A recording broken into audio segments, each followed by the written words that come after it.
Ci troviamo qui nelle grave del Piave, quindi da quella parte vediamo la zona del Montello, da questa parte siamo verso Vidor, Bosco. Nel centro di questa zona si trovava il paese scomparso di Candugol. Stiamo approfondendo le ricerche con Tarcisio Zanchetta, uno storico che studia il nostro territorio. Reperti romani eccetera sono state scavate qui appunto a Vidor, e dopo da uno studio che aveva fatto anche l'ex sindaco di Ciano. Dobbiamo pensare che qui, quando il Piave viene giù con 5.000 metri cubi, 10.000 metri cubi al secondo, distrugge tutta la zona. L'acqua si è fermata contro il Montello, ecco, il colle del Montello si è fermata e ha deviato per arrivare, per scaricare l'acqua verso Sernaglia della Battaglia e dopo più a valle per Susegana e Ponte della Priura. Noi vediamo da questa parte, verso la sinistra Piave, che c'è tutta un'erosione che parte da Vidor fino alle Fontane Bianche. Quindi il Piave qui si è abbassato di una decina di metri dal terreno essenziale che vediamo dalla parte sopra quando passiamo sulla statale sopra. Allora dire il punto esatto dove era Candugol è un po' difficile perché diversi paesi sono scomparsi lungo il Piave. La visuale in questo punto ci mostra il letto esteso del Piave, che praticamente in questo punto tra il Montello verso sud e la costa di Vidor verso nord misura 3 km di larghezza. Naturalmente non è sempre così come lo vediamo, con ghiaia e ancora ghiaia.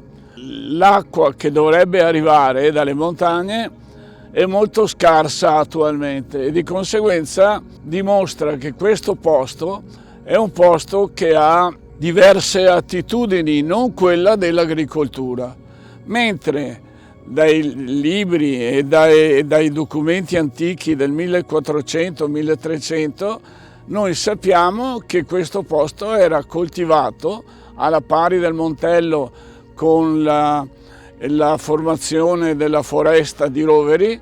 Gli abitanti del Montello si sono divisi dagli abitanti della zona di Vidor e quindi hanno costituito un'entità a sé stante, soprattutto dal punto di vista religioso, in quanto Ciano del Montello era la capopieve di questa zona. Di Candugol cosa possiamo dire, visto che i reperti non sono stati così numerosi da poter descrivere una vera e propria zona abitativa? I reperti che noi abbiamo trovato nelle tombe testimoniano quello che succedeva nel secondo, terzo e quarto secolo, che sono i secoli più bui della nostra zona. La città di Berua, che si trovava dove adesso c'è Montebelluna, il mercato vecchio, tanto per dire, ecco, è stata completamente cancellata dalle carte geografiche che c'erano ancora. E così tutti i paesi, vuoi per l'ingrossamento del fiume, vuoi per altri motivi, fatto sta che una zona importante della provincia, della Marca Trevisana, viene completamente spazzata via. Se Montebelluna, come dice Plinio, come dicono vari scrittori dell'epoca, era una città retica, cioè che veniva abitata da una popolazione molto simile ai Veneti antichi, che erano i Reti, perché devoti a una dea, a una divinità che si chiamava la dea Reitia, una specie di Madonna a cui loro avevano diciamo così, dedicato la foresta, gli animali, le acque, tutto quello che comprendeva tutto questo territorio. Il panorama che noi continuiamo a vedere e cercare di spiegare, anche se è molto difficile, è un panorama che, a differenza di adesso, è sempre stato molto vivo, soprattutto in epoca medievale e poi anche fra le due guerre, perché il Piave era una via di comunicazione fra rifornimento di legname delle nostre Alpi e Prealpi, e soprattutto il rifornimento di materiale che veniva usato trovato nelle miniere. Questa zona dove noi siamo adesso è la zona, diciamo, più in vista, perché non lontano da qua, nei campi e nei vigneti, sono state trovate nel corso degli anni diverse tombe di abitanti di un villaggio, di una città che noi non conosciamo.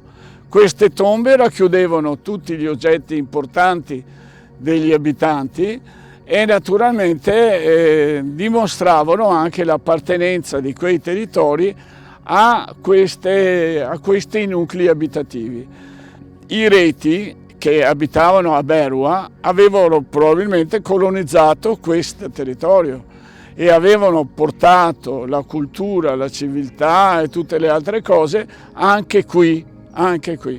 Naturalmente la distruzione che avviene di Berua da parte delle invasioni dei vari gruppi diciamo barbari, stranieri che venivano dal nord, hanno influito anche alla morte e alla distruzione di questi paesi. Le uniche cose che si sono salvate sono appunto queste tombe che erano sepolte normalmente lungo le strade, ma qui si sono raggruppate su zone che poi verranno chiamate i cimiteri della zona, insomma, ecco.